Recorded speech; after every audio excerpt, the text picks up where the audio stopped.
Hello and welcome to another episode of Why Can't Michaela Sit Still?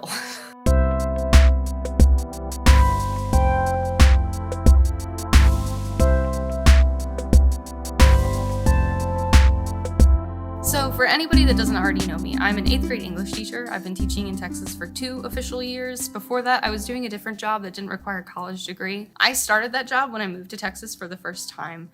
That move from Colorado, where I grew up, was a really big decision. I didn't really move for any particular purpose. I moved for the sake of changing my surroundings, and I moved for the sake of trying stuff that was new, kind of getting myself out of my comfort zone.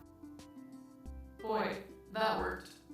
Growing up, I never anticipated that I would enjoy teaching. That was never something that I was like, I'm gonna be a teacher someday. but somewhere along the line, it became something I really cared about, something that I was really passionate about. But boy, believe me when I tell you that this year has been a lot. And on that note, I kind of have a life update. So I'm applying to a program called EPIK. If you are watching this video because of the hot word EPIK, I'm guessing you're probably in the same boat as me, because at the time of filming, I have not actually submitted my application yet. It's kind of stressing me out. But to summarize, it is the EPIK program in Korea. EPIK is the English program in Korea. It's teaching English in Korea. I started really looking into the program maybe a year ago, probably not that long ago. It was part of the reason that I actually started learning the language, because I knew that that was something that I wanted to do. Now, when I say I wanted to do it, that was like 3 years from now. That was a thing that I was like, I'm gonna do that sometime in the future. But there came a point where I had like 5 different people in my life go, why are you waiting? And honestly, they have a really good point. I really don't know why I was waiting. I think a lot of it was that I just have an established life here. And I think that that was just convenient and comfortable. So I said, who needs comfort and stability during a pandemic situation? Basically, this got very stressful very fast. The moment I decided that I was going to apply to EPIK, I just became extremely stressed out. I'm still gonna do it. To make a long story short, I have a series of documents that I have to get together, including the application. The application requires letters of recommendation, specific photos, essays, all kinds of other stuff. Things that you would kind of expect on an application. But at the same time, I have a series of documents that I have to be getting ready. Now, obviously, different countries have different requirements. So America has specific requirements that aren't necessary in the UK, for example. But for me, I need to have a photo printed, to have my passport scanned. I need original copies of my letters of recommendation that I need for my application. I had to print out my teaching license because I'm already a teacher. I know a lot of people have to get TEFL stuff, but I didn't have to do that. I'm already ESL certified, whatever. I had to order my transcripts from my college. I have to get fingerprints officially taken. I've had those before because of just foster care stuff. But the bigger thing is that I had to get them apostilled, which is a very special time. So I had to send those to the government of America. And I'm paying an exorbitant amount of money to get them to do it fast. Once they're official, now they matter. The other thing is that I have 2 college degrees, so I had to notarize both of them, and now I have to send them to the state to get them apostilled. It's just a pain. But hey, I did it. Honestly, I thought that was gonna be the end of the stress. No. Now the stress begins with the timeline. See, I'm getting my application in a month late, at least. Applications technically opened in February, and people are already starting to get interviews. However, I may not hear back about my interview, let alone have the interview, until maybe the end of April, possibly, which means I may not hear back about getting into this program, if I even get an interview, until June, July. It depends. At least that's my understanding.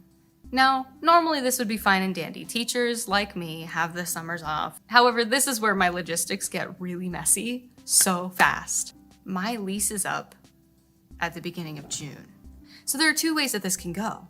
One way is that I get in and I find out June, July, whatever. I'm staying with my family, I'm staying with my friends, whoever I'm staying with. I'm in Colorado. And I find out about, some kind of placement, and I come back, I sell everything I own, and then I leave. The other way is I don't get in, and I'm in Colorado, living with my friends, living with my family, and I need to come back because I have a job. I need to find an apartment, keep everything I own, take it all out of storage, move, and pretend like nothing happened. In my mind, I'm pretty qualified for this job. I have been teaching. I've been teaching English. I have ESL students and teach ESL students and am qualified to teach ESL students. I also have that experience in special ed, but that doesn't mean anything. There are people who are just as qualified, who have done this specific job before, who are not getting in, and it's making me very stressed out, especially because my living situation is now kind of depending on this. In the end, this is something that I've wanted to do since before I graduated high school. I used to have this plan of traveling around Southeast Asia, so like starting in India, going to like Malaysia and Laos and Vietnam, and I think I was planning on going to Taiwan, Japan, South Korea. I had a plan, and obviously I never did it. I think a lot of the reason was that I was scared. I think that I was scared of leaving people behind or letting people down or any other excuses.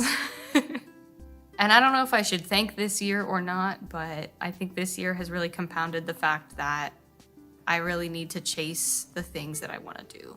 Nothing is going to appear in my lap and nothing is going to happen unless I force it to happen.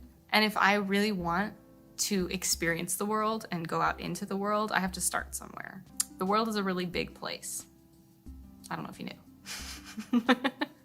I'm kind of counting my chickens before they hatch though. All of that logistical stuff is assuming that I apply. Haven't done that yet. Don't forget I haven't done that yet. Assumes that I apply, assumes I get an interview, assumes I pass the interview.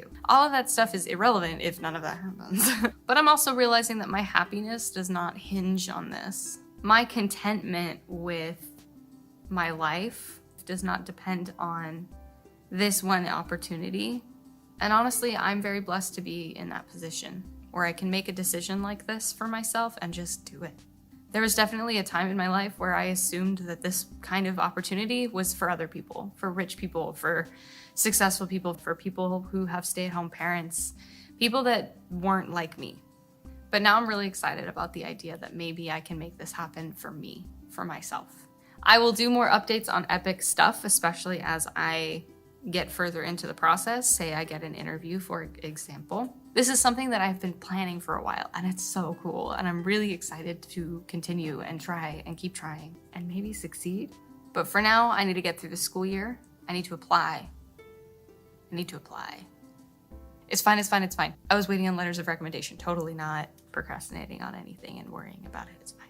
This is the weekend where I apply. I need to submit everything this weekend, come hell or high water.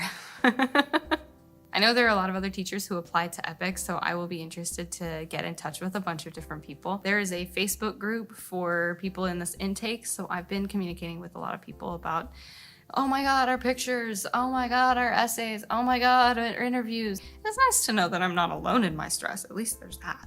I don't know how to close out this video. Maybe I'll see you next Friday with an update. Why do these things always happen on Friday? All right, God, I gotta go.